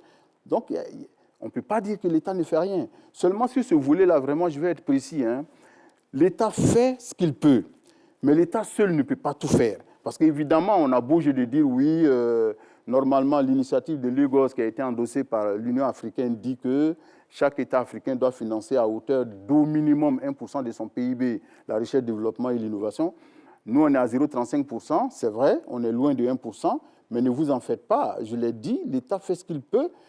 Normalement, derrière ce financement étatique, il faudrait que le privé prenne la relève. Parce que tous les pays de référence, tels que Israël, la Suisse, la Corée du Sud, qui allouent plus de 4% de leur PIB à la recherche et développement, mais dans ces pays-là, les 3/4 du financement de la recherche provient du secteur privé. Moi, je m'amusais à regarder récemment le financement de la recherche et développement par Samsung, par exemple, en Corée du Sud. Mais j'étais surpris. Sur un seul trimestre, 4,3 milliards de dollars pour financer la recherche. Milliards de dollars. Je vous laisse imaginer ce que ça donne en CFA. Il faut multiplier par 655 à peu près, 650 au cours du jour, le dollar qui enregistre un pic. Je voudrais vous ramener à la formation toujours. Par le passé, on entendait parler de bacheliers sans emploi. On entendait parler de licenciés sans poste. Aujourd'hui, on est arrivé à des docteurs qui ne travaillent pas et même qui manifestent. Comment est-ce que cela a pu se faire en Côte d'Ivoire? Bon, OK. D'abord, j'espère qu'aujourd'hui, on aura l'occasion d'éclairer les lanternes de nos compatriotes parce qu'il y a beaucoup d'informations erronées qui circulent, notamment sur les réseaux sociaux. Ça va parfois dans tous les sens, comme on dit. D'abord, je tiens à dire que quand on dit docteur, contrairement à ce que certains pensent, ça ne veut pas dire médecin. Oui, tout à fait. C'est docteur en mathématiques, docteur en physique, docteur en sociologie, docteur en... Voilà, c'est docteur en tout. En médecine. Voilà, en médecine aussi, bien entendu. Alors, donc, ça, déjà, il faut clarifier. Et puis, deuxièmement, la polémique sur les chiffres. Je suis toujours interpellé. Oui, il y a 3 000 docteurs non recrutés, 3 000 docteurs non recrutés. Vous savez, en décembre 2021, lorsque la polémique a commencé à enfler, au niveau du ministère, nous avons fait notre dénombrement. Mais je me suis dit, si le ministère annonce un chiffre, on dira oui, le ministère a minimisé pour mener les gens en bateau. J'ai dit, bon, OK. J'ai appelé les docteurs non recrutés eux-mêmes. Ils avaient une structure avec un responsable, un porte-parole à la tête. Je lui ai dit, bon, allez, entre vous-même, comptez-vous entre vous, comme ça c'est dit. Faites votre propre dénombrement et dites-moi, vous êtes combien au juste. Je vous signale que quand ils sont allés faire leur propre comptabilité à leur propre niveau, sans que nous interférions là-dedans, ils nous ont apporté exactement 1463 docteurs non recrutés. 1463. Ça, c'est leur chiffre à eux. Donc, ça ne vaut même pas les 50% de 3000. Le reste des 3000 se trouve où? Bon, soit dit en passant. Ensuite, on passe au concours de recrutement de juin 2022. Ceux qui ont postulé, ils sont en tout 1919. D'ailleurs, il ne faut pas confondre candidat et candidature, parce qu'un seul candidat peut postuler sur deux choses. Oui, par exemple, il peut être candidat pour un poste d'assistant et être candidat pour un poste d'attaché de recherche. Ça fait deux candidatures, mais pourtant, c'est un seul docteur. Donc, les docteurs qui ont postulé pour les postes d'assistant, assistant chef de clinique et attaché de recherche, ils étaient 1919. Bon. Donc, en plus des docteurs en toute matière, il y avait les docteurs en médecine, mais qui sont des anciens internes, parce qu'au niveau de la médecine, en plus d'avoir le doctorat de, comment dirais-je, leur doctorat, il faut avoir fait l'internat quand même. D'accord. Bon. Donc, 1919. Vous voyez que la polémique sur les chiffres, on est loin de 3000. Bon, mais cela dit, maintenant, on en vient à votre question. Qu'est-ce qui s'est passé? Lorsque nous, on était étudiants, je me rappelle très bien, c'était les meilleurs à qui on donnait la bourse pour aller faire une thèse. C'est clair, on n'était pas nombreux à avoir une bourse pour aller faire une thèse. En général, d'ailleurs, on partait faire une thèse en Europe. Moi, j'ai fait ma thèse en France. Mais on donnait la bourse aux meilleurs. Donc, le nombre était restreint. Et même là encore, il faut relativiser les choses parce que moi, j'ai fini ma thèse en France en fin octobre 1990. Je rentre en Côte d'Ivoire. Je me fais recruter à l'NSTP de Yamoussoukro et à l'université Félix-Houphouët-Boigny à l'ex-faculté des sciences et techniques. Bon, j'ai choisi de revenir à l'université. Mais j'avais un ami qui a fait une thèse de physique au même titre que moi, mais qui n'a pas eu de poste, qui a dû retourner en France. Ça, c'est déjà en 1991, fin 90, début 91. Donc, ce n'est même pas un phénomène qui est nouveau. Peut-être que c'est l'ampleur, mais l'ampleur aussi est liée au fait qu'aujourd'hui, le nombre d'apprenants a explosé. Donc, bon, il ne faut pas penser que c'est nouveau. Mais cela dit, on continue. D'ailleurs, je signale quand même que tout à l'heure, quand j'ai dit ils ne sont pas 3000, attention, je n'ai pas dit, même s'il y avait un seul, évidemment, en tant que ministre de l'Enseignement supérieur et de la Recherche scientifique, ce sont mes étudiants, j'ai une responsabilité. Disons, quand j'ai dit j'ai une responsabilité, c'est moral, parce que quand nous formons des apprenants, nous souhaitons quand même qu'ils puissent s'insérer sur le marché de l'emploi. Oui. Donc évidemment, même s'il n'y a qu'un seul qui chôme, ça nous ferait mal au cœur. Et justement, cela pose le problème de débouchés. Ben justement. Et de l'adéquation, formation, emploi. Mais justement, c'est de ça que j'allais parler. Parce que pour la petite histoire, je signale simplement qu'en fait, qu'est-ce qui s'est passé? J'ai dit tout à l'heure qu'on donnait la bourse à très peu d'étudiants pour aller faire une thèse, les meilleurs, de telle sorte qu'il y avait une adéquation formation-emploi au niveau à la fois qualitatif et quantitatif, bien que sur le quantitatif, déjà même, il y avait quelques petits soucis, mais c'était moins grave. Alors, il s'est passé la chose suivante, c'est que quand on a basculé au système licence-master-doctorat en 2012, le LMD a été mal compris. Il y en a qui ont pensé qu'on était dans ce que nous on appelle en physique un cylindre. C'est-à-dire vous rentrez en première année en licence 1, vous devez continuer comme ça jusqu'en doctorat 3. Mais ce n'est pas comme ça que ça se passe. Attention, c'est pour ça d'ailleurs dans la nouvelle loi, on a dit la transition d'un cycle à l'autre se fait par sélection. C'est-à-dire si vous faites licence 1, licence 2, licence 3, vous avez votre licence en poche, mais pour aller en master 1, c'est sur sélection. Vous faites master 1, master 2, vous avez votre master en poche. Pour aller du master 2 au doctorat 1, c'est sur sélection. De telle sorte que ce ne sera plus un cylindre, mais ce qu'on appelle en physique un cône. C'est comme ça. Bon. Mais cela dit, le LMD a été mal compris. On a pensé que tous ceux qui rentrent en licence 1, bon, ils ont le droit d'aller jusqu'en doctorat, sans se soucier des possibilités d'absorption du marché de l'emploi. Vous savez, quand vous faites ce genre de choix, après, ça vous rattrape. Il y a donc la mauvaise compréhension du LMD. Ensuite, il y a les heures complémentaires, les fameuses heures complémentaires qui sont un supplément de salaire pour les enseignants, chercheurs et chercheurs.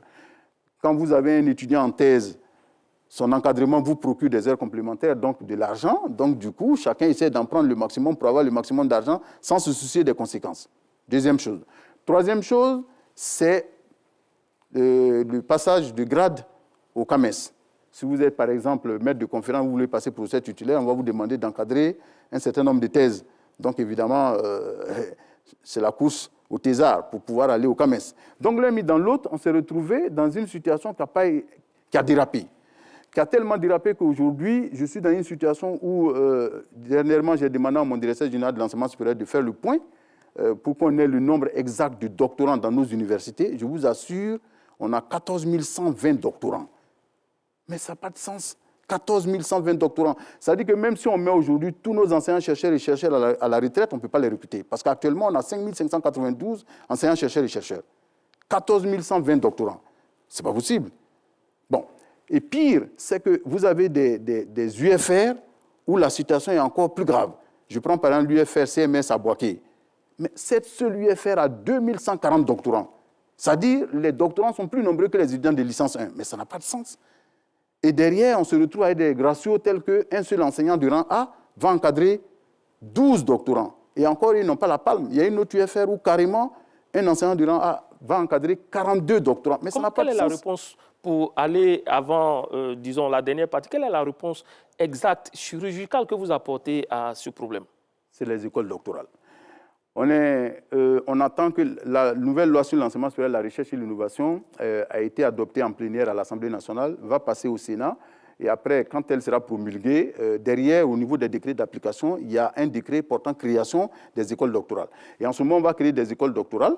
Et ces écoles doctorales-là ne vont prendre que les meilleurs étudiants titulaires du Master 2 ou d'un diplôme équivalent. Et en ce moment-là, pour chaque école doctorale, chaque année, on va définir un nombre de doctorants qui doivent y entrer, compte tenu des possibilités. On fait des projections, hein, on planifie, compte tenu des possibilités d'absorption du marché de l'emploi, puisque là, manifestement, on a comme l'impression que quand on a un doctorat, dans l'entendement de certains en tout cas, on ne peut être qu'enseignant, chercheur ou chercheur, alors qu'il y a beaucoup d'autres possibilités.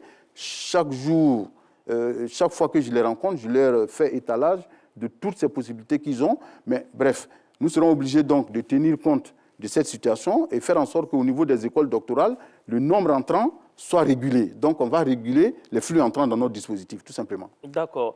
Quelles sont les réalités au niveau des conditions d'études? Une question qui résume les différentes préoccupations des étudiants et c'est eux qui expriment au mieux leurs vœux à travers le micro de Ahmed Traoré. Vous verrez, logement, bourse, formation adaptée aux besoins du marché de l'emploi, système LMD, tout passe à la critique des apprenants.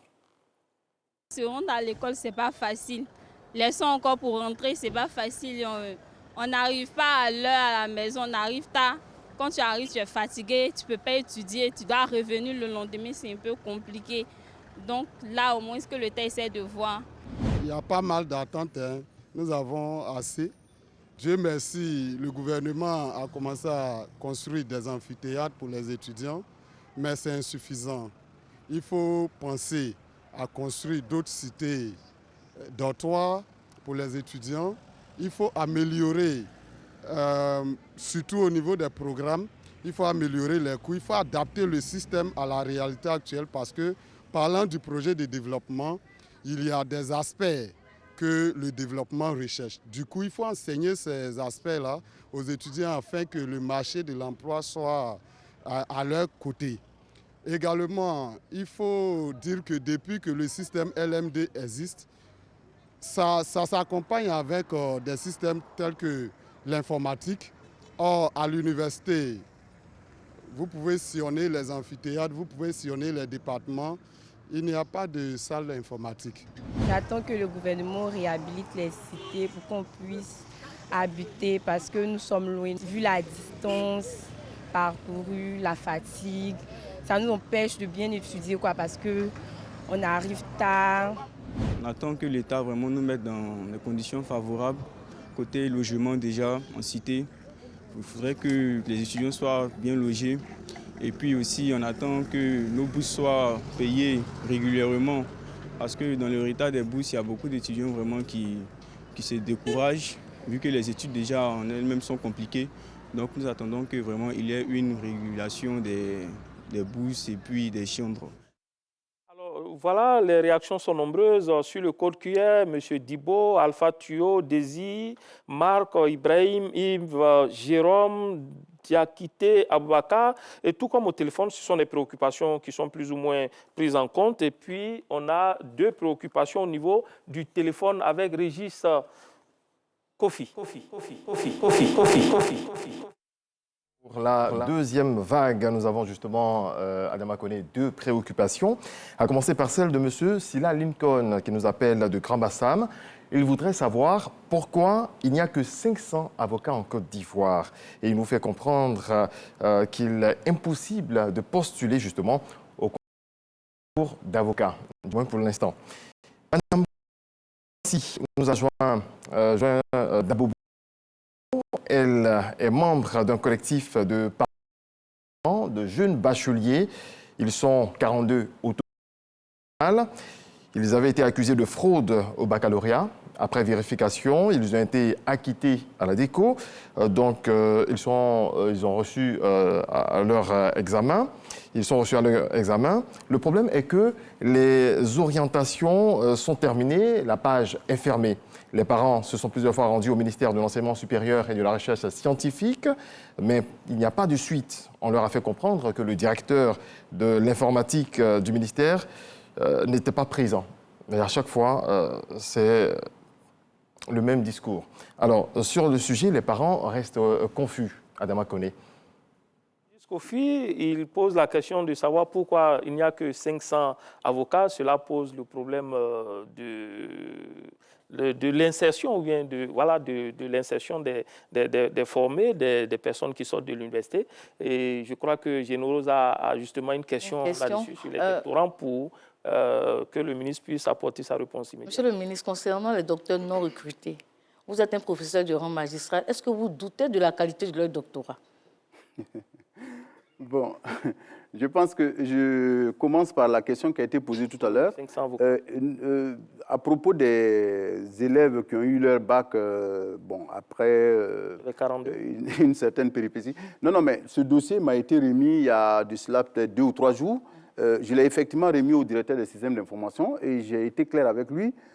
À partir du moment où ils ont été réhabilités et que le ministère de l'Éducation nationale nous dit qu'effectivement ils ont eu leur bac, il n'y a pas de problème, ils seront orientés. Voilà, je crois qu'en regardant la liste, je me suis rendu compte qu'il y a une demoiselle même qui a la mention assez bien dans le lot et j'ai été clair, celle-là, il faut l'envoyer tout de suite dans une université publique. Donc le problème, il est en voie de résolution. En principe, je pense que... donner du sourire à Mme Kwasi. Je pense que ça doit être réglé déjà. Bon, s'agissant de la question sur les docteurs, bon, vous savez, je ne peux pas, en tant qu'enseignant, dire que oui, on a des docteurs qui ne sont pas de niveau. Bon. Mais seulement, il faudrait qu'on soit clair. Hein. Quand un jury, d'abord un professeur encadreur, a encadré un thésard jusqu'à ce qu'il aille soutenir, et qu'un jury a statué sur le dossier, a estimé que bon, l'impétrant est digne d'avoir le doctorat, ben, ce n'est pas moi, en tant que ministre de l'Enseignement supérieur et de la Recherche scientifique, et même en tant qu'enseignant tout simplement, qui pourrait m'asseoir ici pour dire que ce docteur n'a pas le niveau, il ne mérite pas d'avoir le doctorat, parce que le jury, quand même, il est souverain. Mais cela dit, faisons attention. Au niveau de l'enseignement supérieur, je suis désolé, mais nous recrutons les meilleurs. On veut les meilleurs pour nos universités. Donc, du coup, on organise un concours de recrutement pour prendre les meilleurs. Et d'ailleurs, vous verrez que depuis mon arrivée, nous avons changé les règles du jeu. Ce qui fait qu'aujourd'hui, les docteurs, au niveau du concours, sont évalués sur 2 segments. Le premier segment, c'est sur, j'aurais dit, l'aspect recherche. On regarde leurs travaux de thèse, ils font un exposé dessus, on leur pose des questions, on regarde les articles qu'ils ont publiés, le nombre d'articles, la qualité des articles, leur rang dans la publication de l'article, les cours de spécialité qu'ils pourraient donner, etc. Donc ça, c'est vraiment, ils proposent un projet de recherche, etc. Donc, ils sont jugés sur l'aspect recherche. Mais en même temps, ils sont jugés sur l'aspect enseignement, parce que n'oubliez pas que quand on les recrute, ils sont enseignants-chercheurs. Ils ne sont pas chercheurs, ils sont enseignants-chercheurs. Ils feront de la recherche, mais ils feront aussi de l'enseignement. Ce qui fait qu'on s'est dit, bon, pour ce qui concerne les cours de spécialité qui sont en corrélation directe avec ce qu'ils ont fait en thèse, il n'y a pas de problème. Parce que, bon, il a fait une thèse sur un sujet donné. Si on lui dit de donner un cours là-dessus, ce serait le diable qui ne puisse pas le faire. Par contre, Là où nous, on a besoin le plus d'eux, là où on a le maximum d'étudiants, là où on génère le plus d'heures complémentaires, donc le plus de problèmes pour nos universités publiques, c'est en licence 1 et 2. Donc, il faut qu'ils puissent venir donner ne serait-ce que des TD en licence 1 et en licence 2 sur les unités fondamentales, les unités de connaissances fondamentales de sa discipline. Donc, ce qui fait qu'ils sont interrogés sur ces unités d'enseignement de connaissances fondamentales de licence 1 et licence 2 dans leur discipline. Alors, tout ça pour qu'on puisse retenir que les meilleurs pour nos universités. Alors, partant de là, je laisse chacun apprécier. Moi, je ne fais pas de jugement de valeur, je donne du factuel. Concours de juin 2022, 1778 candidats pour le poste d'assistant. Parce qu'attention, il y a assistant chef de clinique, il y a attaché de recherche. Assistant, 1778 candidats. Sur les 1778 candidats, il y a 48% qui ont la moyenne pondérée finale sur les 2 segments dont j'ai parlé tout à l'heure. Et ceux qui ont la moyenne dans les 3 évaluations, écrit entretien thématique et moyenne pondérée, ils sont 203. 203, c'est-à-dire 11,4%. Or, si on voulait appliquer les règles d'élimination, parce que normalement, quand vous n'avez pas, parmi ces 3 notes-là, disons 2, parce que la 3e, si vous avez la moyenne dans les 2 premières, c'est mathématique, forcément dans la 3e, vous aurez la moyenne. Mais si vous n'avez pas la moyenne dans l'une ou l'autre des 2 premières notes, vous êtes éliminé. Ça veut dire que si on appliquait ce critère, on n'aurait recruté que 203. Alors qu'on avait 660 postes. Enfin, 660 moins 50, parce qu'on avait mis 50 de côté à cause de l'université de Bondougou. Bon, vous voyez, donc, je ne dirais pas qu'ils n'ont pas le niveau, mais le problème, c'est qu'au niveau des universités, nous voulons sélectionner les meilleurs. Je vous ai dit tout à l'heure que l'université Cheikh Anta Diop de Dakar, qui est classée 29e, donc la première université d'Afrique francophone subsaharienne, mais à Cheikh Anta Diop, quand on recrute les enseignants, on ouvre en international. Ce n'est pas uniquement les Sénégalais qui sont recrutés, on ouvre en international. Même le Gabon a commencé à suivre leurs traces. Bon, nous, on ne l'a pas fait, mais quand même, il faut qu'on prenne les meilleurs. Surtout que nous avons pour objectif d'intégrer quand même le top 200 dans un premier temps des universités africaines et pourquoi pas plus tard le top 100. D'accord. Alors, l'effectif des étudiants en Côte d'Ivoire pour l'année 2020-2021, selon nos recherches, s'établissait à 273 866 étudiants contre 47 000 boursiers seulement, un taux de 17,16%. C'est très faible, monsieur le ministre. Non, là, on est à un taux de 19,91%.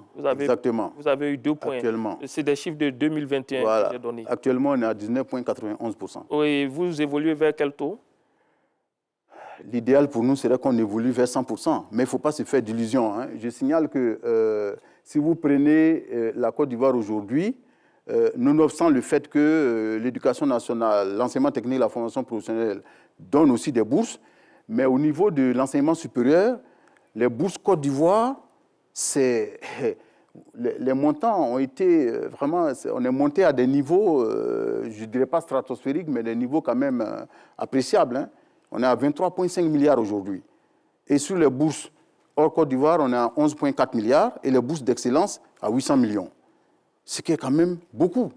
C'est un matelas assez confortable pour... Nous sommes pratiquement au terme de cette émission. Très rapidement, quelles sont vos relations avec la FESI, la Fédération étudiantine et scolaire de Côte d'Ivoire? Bon, la FESI fait partie de nos partenaires sociaux. Au même titre que toutes les autres organisations étudiantines, syndicales ou non syndicales, parce qu'il n'y a pas que les organisations syndicales sur le campus, hein, nous sommes dans un dialogue permanent. Ce sont nos partenaires, ce sont nos étudiants, ne l'oubliez pas. Il ne faut pas les diaboliser. Moi, je suis dans un dialogue permanent avec eux et croyez-moi, lorsque je suis avec les responsables de la FESI, je tiens toujours un langage de vérité avec eux. Je leur dis ça, on ne peut pas accepter. Par contre, ça, oui, on peut vous concéder. Mais ça, on ne peut pas. Vraiment, on dira que peut-être je suis paternaliste, mais bon, c'est possible. Chacun a son trait de caractère. Moi, je crois plus aux résultats qu'à autre chose. La méthodologie, je n'ai pas dit que ce n'est pas important, mais le plus important pour moi, c'est les résultats. Je suis dans la méthode qu'on appelle en suivi et évaluation, la méthode GAR. Toute dernière question, monsieur le ministre, on va se projeter. On va estimer ce que peut être l'enseignement supérieur dans 1 an, dans 2 ans, dans 10 ans. Qu'est-ce que vous en dites en guise de conclusion? En guise de conclusion, l'enseignement supérieur le plus rapidement possible, je ne dirais pas dans 10 ans, j'espère d'ici 2-3 années, pourquoi pas. Dans le court terme. Dans le court terme, j'espère. Je souhaite un enseignement supérieur qui remplissent la mission à lui assignée par le chef de l'État, à savoir au niveau enseignement supérieur, former des ressources humaines de qualité capables de contribuer de façon efficace au développement socio-économique du pays, et au niveau du segment recherche scientifique, développer une recherche scientifique pertinente qui répond de façon concrète aux problèmes de développement qui se posent à la nation. Merci. C'est terminé pour ce numéro de RTI 1 reçoit l'enseignement supérieur, une équation à plusieurs inconnus. Par combinaison ou bien par substitution, le ministre de l'Enseignement supérieur et de la Recherche scientifique, Adama Diawara, est venu lever le voile sur ces sujets d'actualité de son département ministériel. Merci à vous, monsieur le ministre. Merci à Générosa Quadio du quotidien d'Abidjan et à toute l'équipe de réalisation et de production, tout comme au rédacteur en chef Delphine Blas, ainsi qu'au directeur des magazines d'information, Lancine Kone. Bonne année universitaire à tous les étudiants de Côte d'Ivoire, à vous téléspectateurs, bonne soirée sur la chaîne qui rassemble.